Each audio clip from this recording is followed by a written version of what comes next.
not that basketball is dead. I don't want to like overplay that point or it's in some super dire situation, but I think that is like a point that I used to defend that I recognize was kind of part of the problem, was like this idea that if it was legal, it was okay to do.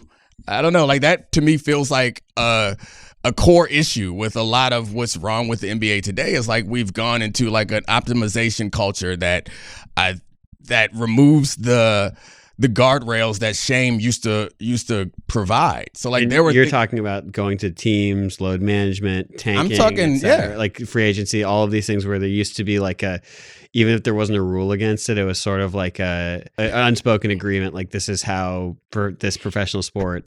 Jay, I feel like an old man because it feels like I'm looking at sports in general. It's not just basketball, but basketball is probably the most exaggerated version of it. But I feel like I've just gotten to the point where I'm like, back in my day, we wouldn't have done that. And I'm part of the problem because I was one of the guys who was rightfully, I think, saying you're exploiting college athletes. You shouldn't play in the bowl game if you're not getting paid in the bowl game. Like you should not extend yourself in the All-Star game and risk injury if you're not getting any extra compensation. If you have the power and leverage to force your team to trade you or spend money or sign a contract, you should go ahead and do that because they're doing it to you. Like I don't think I was ever wrong for sending any of that stuff, but I think that some of this is where we are in the NBA today as a result of us creating cover and removing the shame that is associated with some of those decisions. Oh, for sure. I mean, there's like a balance, right, that everybody has to go through where you say,